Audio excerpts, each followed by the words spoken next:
We begin tonight with these major developments involving Russia and Vladimir Putin's moves involving Ukraine. 24 hours after Putin said he was recognizing two Russian-backed regions of Ukraine as independent, tonight President Biden before the American people calling it the beginning of a Russian invasion of Ukraine.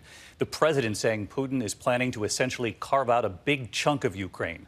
President Biden now announcing severe sanctions on Russian banks and wealthy Russians, warning it's just the beginning if Putin takes another step, that there could be more.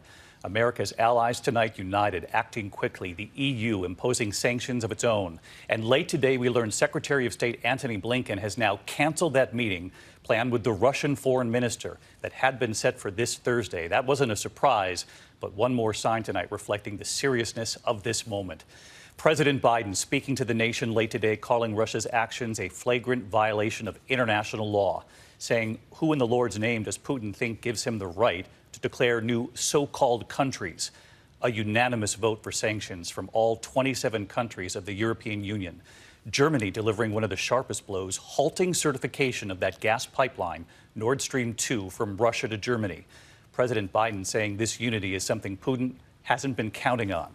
Tonight, Cecilia Vega standing by at the White House, Martha Raddatz in Ukraine. But we're going to begin here with our senior foreign correspondent, Ian Pannell, in Kyiv again tonight. Tonight, President Biden condemning Vladimir Putin after the Russian leader recognized two Russian-backed separatist states in eastern Ukraine and ordered his forces to move in. He bizarrely asserted that these regions are no longer part of Ukraine and their sovereign territory.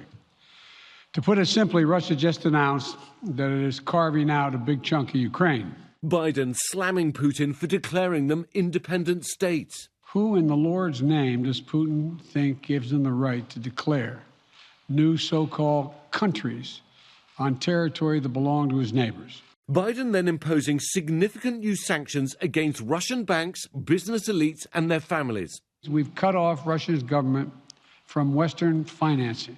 It can no longer raise money from the West. The European Union's 27 nations also unanimously imposing sanctions, with Germany freezing the major new Russian natural gas pipeline known as Nord Stream 2. Biden announcing he's also deploying 800 US troops already in Europe, as well as fighter jets and helicopters to NATO members in the Baltic states, Estonia, Latvia and Lithuania. The president insisting these are defensive moves and the troops will not be fighting Russian soldiers. Not far from Ukraine's border with Poland, Matt Gutman is with US paratroopers.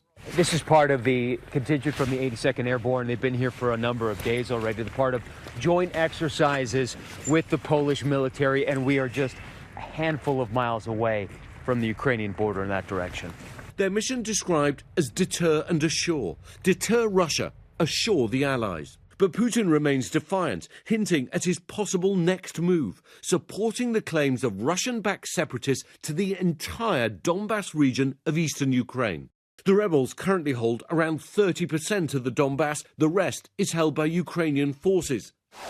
Any attempt by the rebels with Russian military backing to take the rest of this land will almost certainly lead to a major conflict. Russia evacuating its diplomats from Ukraine, smoke rising from the embassy in Kiev after staff were seen carrying in what appear to be boxes of documents. Despite Kremlin denials that Russian troops have already deployed into the east of Ukraine, images have emerged of what seem to be Russian tanks and armoured personnel carriers there. Putin issuing three demands: that Ukraine abandon its goal of joining NATO, to demilitarize, and to negotiate with the separatists. None of this is likely to be acceptable to the Ukrainian government. President Zelensky issuing a strong and defiant message, saying we want peace, but we have a right to self-defense. In a rousing address to the nation, he said, we are on our land and we owe nothing to anyone. It's a view shared by the mayor of Kiev, Vitaly Klitschko, a former world heavyweight boxing champion. He may have hung up his gloves a long time ago, but he knows that the time may soon be here where he has to fight once more. As former soldier, I promise if my country needs me, I'm ready to fight for my hometown, for my home country. All right, so let's bring in Ian Pano live again tonight from the Ukrainian capital. And Ian, you know, the U.S. Secretary of State Blinken, just before we came on the air, saying he's now canceled his meeting with Russian Foreign Minister Lavrov in Europe. It had been scheduled for later this week. And Ian, do we know anything tonight about what might be happening in eastern Ukraine now that Putin has given the green light for Russian troops to move in?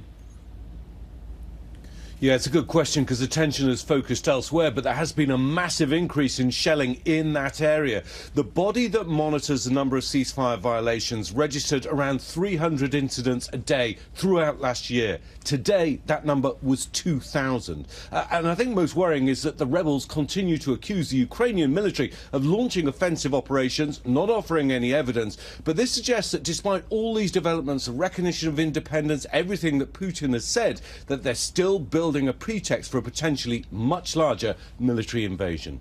David? Ian Pano leading us off again tonight from Ukraine. Ian, thank you. Hi, everyone. George Stephanopoulos here. Thanks for checking out the ABC News YouTube channel. If you'd like to get more videos, show highlights, and watch live event coverage, click on the right over here to subscribe to our channel. And don't forget to download the ABC News app for breaking news alerts. Thanks for watching.